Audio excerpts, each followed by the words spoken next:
Let's get into our main section of the show here. Why the folks probably showed up. Why am I saying folks so much? I don't say that word in real life. Folks. The little thing we like to call reviews. Ice camera action, it's review time. Dennis and Adam, we gon' blow your mind. We're stepping up to the plate, ready to swing. Analyzing movies like a scientist with brain. All right, you got a movie that I am very excited to hear about. If you want to get into it. Yeah, let's do it. This is a flick you can go and catch on Hulu right now. It is called Sovereign. So this is starring Nick Offerman and Jacob Tremblay, as well as Dennis Quaid and several other fantastic actors. What a cast. let's just Martha Plimpton as well. She does a great Ooh. job. Directed by Christian Swiegel, who wrote the film Proud Mary. It came out a few years back. Not a big With splash, Taraji P. though. Henderson, right? Sure, Or yeah, no? yep, that one. Okay. Not a lot of other credits to his name, but I will say this movie packs a massive punch for directing a feature film like this out the gate.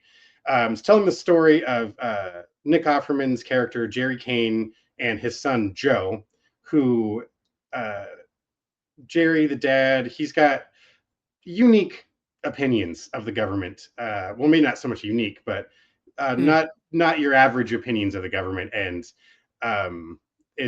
lives a very independent life and looks at everything through a lens that everything can be manipulated into a means that should benefit you. Well, that's not even correct.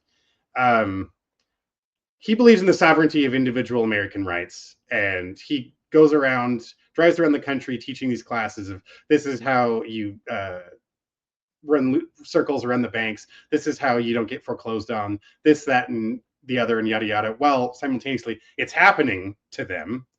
He's constantly going against the grain, which is getting them in trouble. Jacob Tremblay's character, Joe. He's got this front row seat to all this shit happening while he's trying to still form his opinion of how the world's working. He can't really live like a normal life because he's caught between two worlds, so to speak, where he's trying to kind of follow the example his father is setting before him. He wants to go to school and he wants to talk to a pretty girl and he wants to do teenage boy shit. Meanwhile, he's telling sheriff's officers to fuck off from their house and take care of their dog while their dad's driving all over the country trying to make what little money he can off of this what do you call it? These conferences that he's giving. It's interesting. I really like the tone of this film. It's while trying to offer these two clashing perspectives, so to speak. Dennis Quaid's kind of you're seeing these mirrored parallels between the two lives. Dennis Quaid's the father or he's the sheriff in this county where his son has now just joined the force, and we're watching these two parallel stories kind of unfold together before it all boils up into this horrific, dark ending. But although the film's a slow burn, I could not look away. I really liked the score. It was subtle but moving, and I kind of like the unsettling tone to it all. Very sort of bleak cinematography that I still think can even make these naked trees and ugly sets look beautiful in their own way. Very relatable, very realistic. Everyone's seen people who've unfortunately been in situations similar to this, and it's just I loved it. I thought it was a fantastic film. Nice. It's definitely not for everyone. It's going to be rough in some corners of it. I like this aspect of we're kind of seeing some people preach one thing, but then they turn around and do another. But very interesting, and I think a lot of people should go and check this one out. So as a kid, you just can't give too much away, even though you kind of see a direction it's going, even if you see the trailer. It doesn't paint the whole picture, and I like seeing all those gaps filled in. And even when you get to the end, there's a tragic beauty to it that I can appreciate. Yeah. I dug this. I'm gonna give Badass. Sovereign 3.5 slices of toast.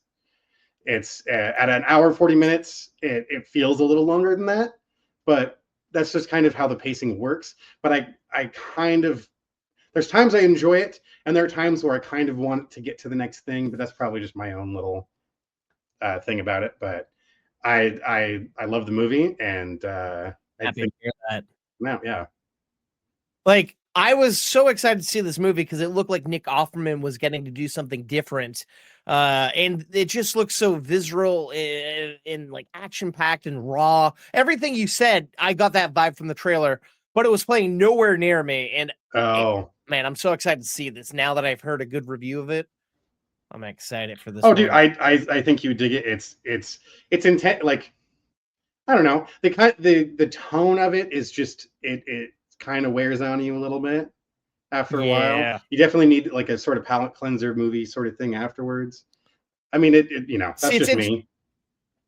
It's interesting because it kind of reminds me of a movie I reviewed last year, this Jude Law movie called The Order. It kind of gave me vibes of that Oh, from the trailer. yes. I feel like those two together would be a good double feature from what I've Ooh, heard. oh from yeah. your point of view here. Yeah. No, that's a good point. That's a good comparison there. Yeah. All right. Well, I'm going to jump over to a movie that's currently in limited release and coming to Netflix on December 12th. I'm talking about Wake Up Dead Man, a Knives Out mystery. All right. This is the third movie in the Knives Out franchise, and it's kind of different. Each movie is different. The first one had its own vibe. The second one was its own like kind of comedic vibe on like a deserted island kind of thing. And this one is a little more gothic, a little more dark. So essentially it Okay. starts off we see our main character is this young priest played by Josh O'Connor. He gets in an altercation with the priest in his current parish, and he's sent away to this little town that has this Monsignor who's a little rash, a little crude, and yet he has this like following of like select people that he likes and that worships him. And he's just a sinister guy, this Monsignor, played by Josh Brolin, who is almost unrecognizable here. Like, he kind of looks like modern day George Lopez. Like, he has long gray hair, a big grizzly gray beard, and he's just chewing up the scenery. And you can tell that he doesn't give a fuck about the job. He just is doing whatever he wants. And Josh O'Connor is just kind of like taken aback and a little worried about the direction he's taken this parish in, because he's seeing the negative sides of this Monsignor and the effects it's having on everyone in the church. And one thing leads to another, and the Monsignor gets murdered. And it's interesting because he's murdered behind closed doors in front of everyone. So nobody knows how he died. And there's so many different people who could have done it, who have motives to do it. And of course, they got to call in Benoit Blanc, Daniel Craig's inspector, to come crack the case. He's working alongside the local jurisdiction, who is Mila Kunis. And she's a little underutilized here. She doesn't get to do a lot, but it was nice seeing her again. I feel like it's been a while. Nice, And the other cast, the rest of the cast is great. We get Kerry Washington, Jeremy Renner, Thomas Hayden Church, Kaylee Spaney, Andrew Scott, and Glenn Close. Glenn Close might be the second funniest person in this movie. Now, Shit. It's crazy because she's normally this kind of a prestige actress who's like just so like in charge and like proper. Sure. But in this, she's just a regular lady. And you can't forget about 101 Dalmatians now. That's very was a true. fantastic Cruella, the film original performance. Cruella. That's the yeah. But I will say the character who like stood out the most to me, who was the funniest and just realist, is barely, and he's in like one or two scenes. Jeffrey Wright. He's like in charge of like the clergy, and he's great. I love him and everything. But he's fantastic. This cast, everyone's firing on all cylinders. I gotta say, I'm not a giant Rian Johnson fan. I didn't like his Star Wars. I didn't like Looper. But this series is really interesting because he's really getting to do what I feel like he's good at. And watching the trailer for this, I was kind of iffy because it looked like it was going to be a dark gothic movie and like the tone was going to be serious and dour. which it had a little bit of that, but it was more funny. Like it was really, Hmm. really funny. Right? And Yeah, the I feel mystery like was intriguing. you can't if you Sorry. in the Knives Out. Well, just for the Knives Out movies, you can't strip away all of the what brought you there in the first place. I feel. Mm-hmm. Like the set design was fantastic here. The mystery was good. Cinematography was really cool. There was some fun stuff being done with the camera. The score, I love the score for this movie.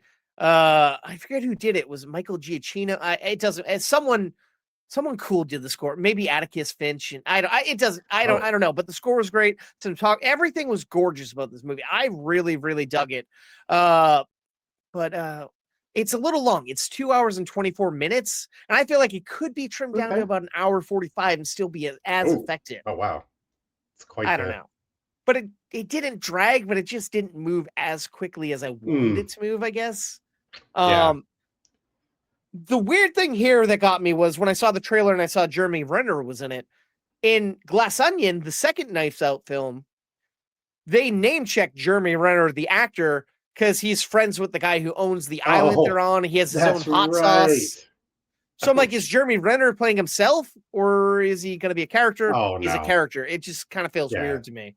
That is, that always kind of weirds me out when those worlds do that. I'm like, okay, I'll just ignore the fact that we just talked about you in the last movie, but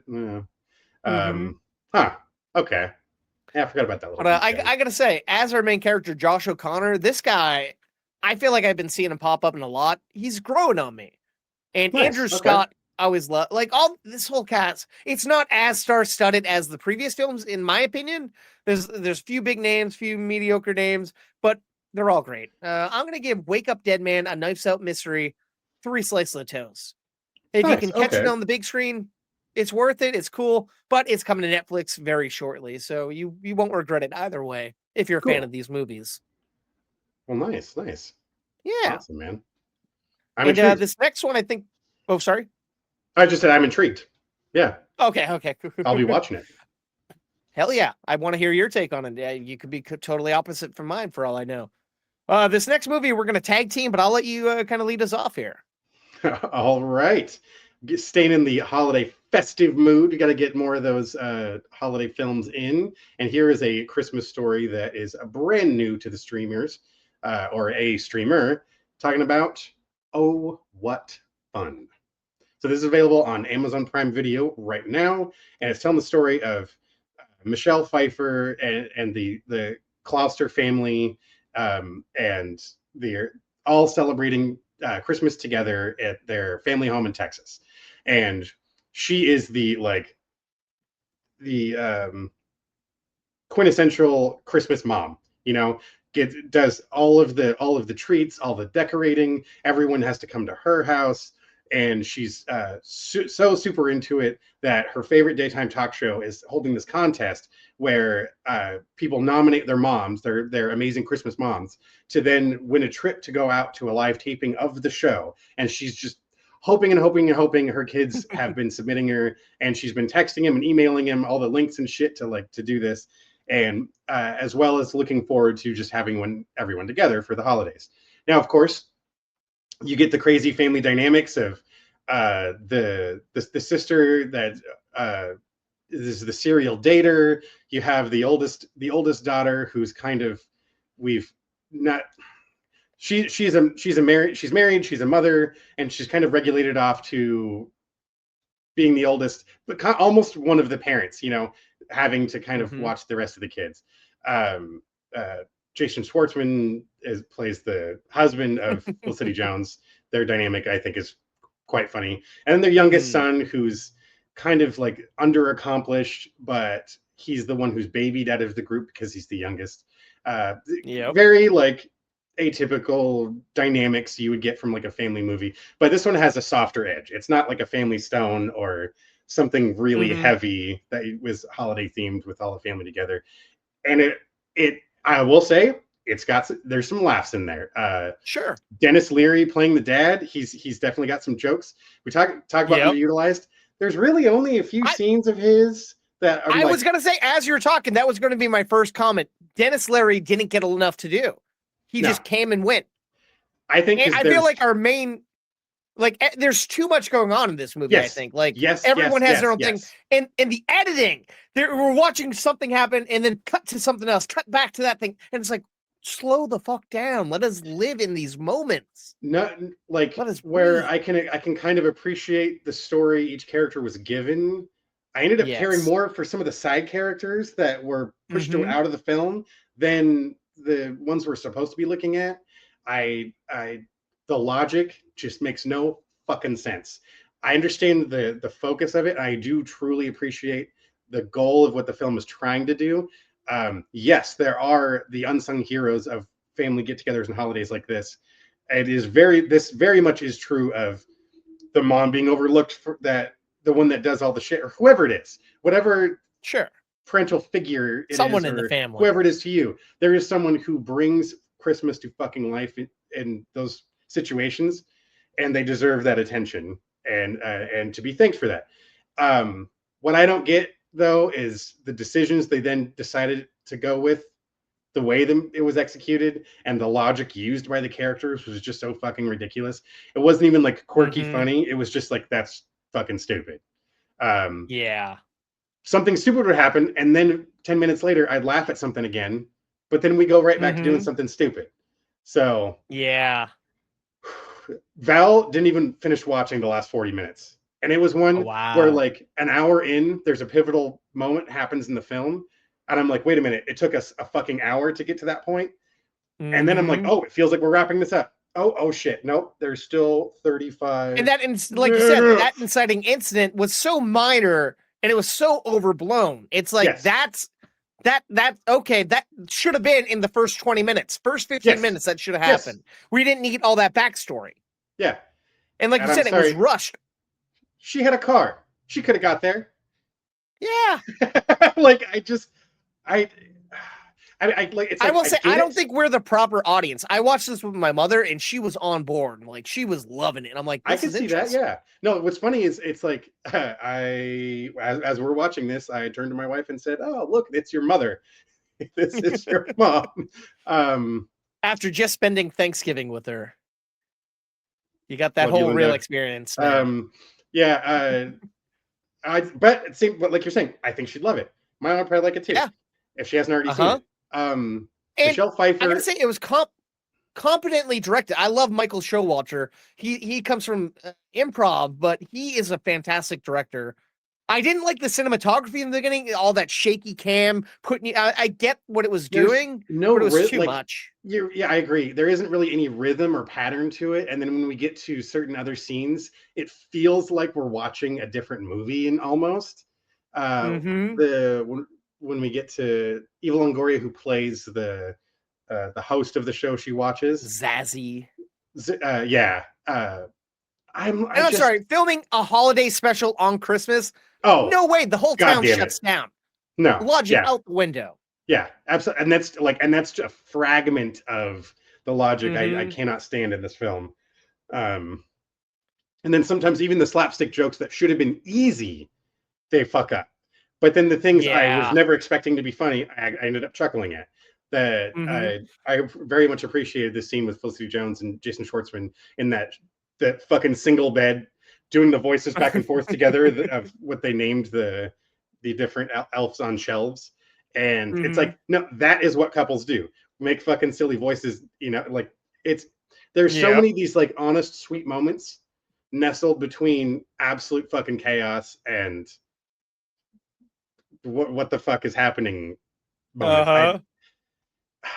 I wanted, it's like I kind of started to like it, and then it just kept going downhill, and It I was a was, real roller coaster, and the lows were higher than the highs, I feel. yes.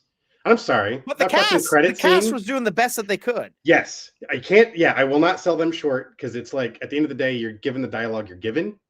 I think everyone delivered as best they could with what was in front of them and the direction they're receiving, because it's movies full of talented people. Yeah. And again, I can appreciate the heart of the story, just not the execution, the actual Mhm. plot way it plays out. It's just too much for me. It's like Yeah, I'm with Val was you. trying to say, is this a Hallmark movie getting a way bigger budget and way bigger names in it? I'm like, I think that's kind of doing almost an injustice to Hallmark movies Disjustice. because Yeah. they work I'm not gonna within lie. their means.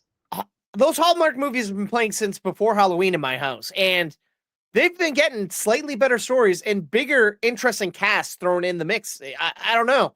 It's like they're becoming their own real thing. I mean, they're still all the same bullshit premises, Yeah. but Well, fuck, dude. yeah, You can know go what on a you're getting. cruise with half the cast of these people now, or Uh-huh. these movies now. Like that's They got their it's own like crazy. holiday experience in July in like Nashville or some shit. Oh shit, I It's believe it. insane. Yeah, yeah. It's a nice try, nice try. Yeah. MGM. It was nice seeing an original holiday movie, but Yeah. this just isn't going to be one I'll go back to anytime in the Oh, next no, 20 no. years. There's definitely people who will go back and watch it again. Sure. Like there is an audience for this, but like you said, it's just not us. And Yeah. even then, there's probably better versions of telling a similar story, but probably not in this Christmas context. So 100%. we'll have to see if another. Is there a different way we can tell a similar story that is better executed? But I feel like we have seen it in different renditions, but none are coming to mind. I feel like there has to be some out there. Yeah. Yeah. How many slices are you giving this bad boy? I've been debating. What? It being kind. I'm giving 2.5. Fuck. 2 maybe. I'm right. I don't know. That's where I'm stuck too. I don't know if it's 2 or 2.5 because it's like I'd be genuinely surprised. Like, oh shit, no, okay, that was funny. Mm-hmm. And then something really stupid would happen. Yeah. I can say 2. I'm going 2 slices. All right. Not bad. So we live in that 2 zone. Yeah. All right. They're right down the middle. That's not bad. We're on the same page here. And if you did watch the movie and you like it more than us, let us know what worked for you. Yeah. It'd be interesting to hear. All the socials or whatnot. Love to hear from y'all. All right. I have one film left. This movie comes out on December 19th. A movie written by Will Arnett, who happens to star in it, and directed by Bradley Cooper, his buddy. A film called Is This Thing On? All right. So this is following a married couple who are in a rut and one day decide, let's call it quits. And they go their separate ways. The mom lives in the house with the kids. The dad gets his own place. And they both kind of are amicable with each other. Like they still run into each other and they're civil. And you can tell there's still some love there. But they need to do a little bit of growing. And one night, Will Arnett stumbles into a comedy club, a real life comedy club in New York, one of the highest comedy clubs out there, the Comedy Cellar. And he stumbles upon an open mic night, and he just goes up there and kind of bears his soul to the audience, talking about being split up with his wife and kids. And he gets some laughs, and he's like, oh, this is interesting. And then he starts doing it more, and he kind of hones his skill, and it becomes like a major part of his life, but he's hiding it from his friends and family. And it's interesting to watch as someone's kind of moving up the ranks and learning to hone a skill. That was kind of cool. And then on the other side, as his wife, we have Laura Dern, who is just fantastic in this. She was when she was younger, she was a volleyball player, and she was in the U.S. Olympics volleyball team, and she kind of gave that up to be a mother and wife. And now she wants to get back into it a little bit, so she becomes a coach, and her career takes off again. And the two just find this passion. And I'm not going to say what happens, but it's interesting because we have some fun dynamics. Because, like I said, they don't hate each other. Right. Laura Dern's still pretty close to Will Arnett's parents. Will Arnett's mom loves Laura Dern. They still hang out. There's some great cast members tossed in here. Like I said, Bradley Cooper's in here, but I'm a little irked by this. He's playing something different, which cool. Play something different. I'm all for that. But his look, his mannerisms, his line deliveries, his lines are all essentially a Jason Mantzoukas, Ralphie from the League delivery and performance. And it's like, oh dude, it was rough. Like even I saw this at a festival a few months ago. My buddy's like, yeah, he's doing Ralphie from the League. And I'm like, yeah, it's rough. And then the end of the movie, some time passes. He's now looking like Mark Maron. And I'm like, what? So inconsistent and weird. Is that just And so we got unchecked, him. like Yeah. letting him just do whatever? And now he's, you know, Because so he's the that's director, what so you he can get, get away with it. right? Yeah. Exactly. Hmm. And then it's interesting Okay. because we have Will Arnett's one third of his podcast. Sean Hayes is popping in here as Oh, one of nice. his friends. Once again, an underutilized character. Him and another guy are playing husbands, and they're kind of just like the gay friends at dinner parties, and they're not adding anything to the story. And we Oh. know Sean Hayes is a great comedic He's performer, but he doesn't fantastic. get to Yeah. flex. Yes. Ugh. And then you got people like That's bad. Sean Hayes popping up in here. Sorry, it's Sean Hayes. I already said him. Peyton Manning is in What here. the fuck? Yeah, yeah. And it's Okay. interesting because he's not playing Peyton Manning, and he's a pretty good actor. I've only known him from like Oh. commercials and stuff, but I get he's a Yeah. football guy. But that kind of took me by surprise. Huh. And some other people who I'm like, I know them, but I don't know them fully. Oh, Emily Blunt is in here at some point. I Oh, guess. shit. Interesting. I'm now looking at IMDb. I'm like, okay, but no, I had the the- oh, movie sorry. itself. No, go ahead. I was gonna say I had the same reaction when I was looking at the cast for Sovereign earlier. Megan Mullally's in it, and I didn't realize till afterwards. That makes sense. And it's like it's just her Yeah. voice, but she is in it. But anyway, yeah, Fair enough. to go with, yeah. But I will say there's these dogs in this movie that are so adorable, and they come and go in scenes, and Oh. it's like, oh, those dogs are so cute. I am a sucker for seeing dogs in movies. Yeah. This movie, it rides the line of drama and comedy, but definitely leans more towards comedy. It's nice. I like Okay. it. It's 2 hours and 4 minutes. A little bit long. There's an interesting recurring joke with Will Arnett's dad always drinking juice boxes that are really for his grandkids. Kind of cute and funny. I don't know why. They did it just the right amount of times. And like it's nice seeing a real comedy club getting to shine, but it's like someone just doesn't move up the ranks to become a regular at a big comedy No. Yeah. club in the day. Only doing that one club, not going all across town. Right. Little weird, but it's interesting because when he's on stage, it kind of reminds me of when they did at the Comedy Cellar when Louis C.K. was there in the Louis show. It kind of gave me that vibe a little bit. Okay. And Yeah. It's just as much therapy for him as it is entertainment for everyone in the audience. mm-hmm. And the camera work is a little weird. Like my buddy I saw it with, he was a little off put by it because there's a lot of like it's a handheld for a lot, and we're like really super imposed on faces, like super like close-ups galore in this, and it's like Hmm. little breath would be nice, a little breathing room, pull away the camera, Yeah. but I don't know. Is It's that? okay. I wonder if But- that has something to oh, do with sorry. it getting to streaming eventually. You know, like they're gonna watch it on TV anyways. Because I get what you mean when you live in that tight for that long on a Yeah. big screen. It's a lot to take in. You know, like Yeah. that can do a number. So interesting. Mm-hmm. And the other weird nitpicky thing I had, even my buddy had, there were these like cuts in time, these little jumps, but it's hard to tell how much time has passed. Time has passed, and it's like a little clarity would have been nice there. Oh, I can forgive it. interesting. Okay. It's 2 hours and 4 minutes, not too long. It's a fun time. Like Will Arnett gets to be a little more serious than we've seen him, but he still has that cutty edge, his wit, which is nice. But like I said, Laura Dern is so goddamn delightful in this film as well.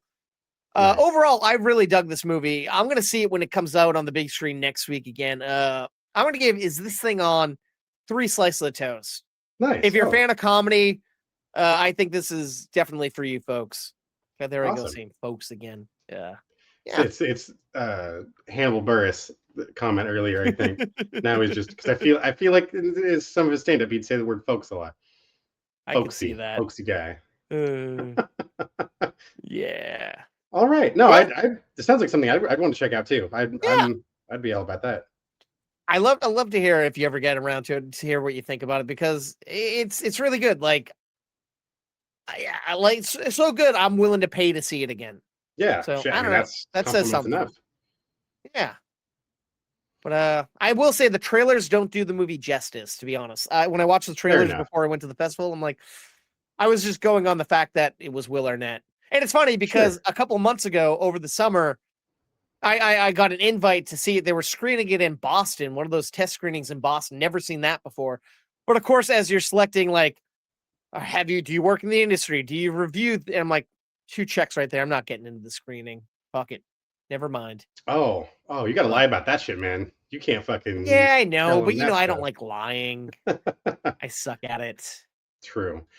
Unless, But I got to it before it came out anyways. There we go. So There fuck we it. go. Yeah. But yeah, that's gonna do it for reviews here.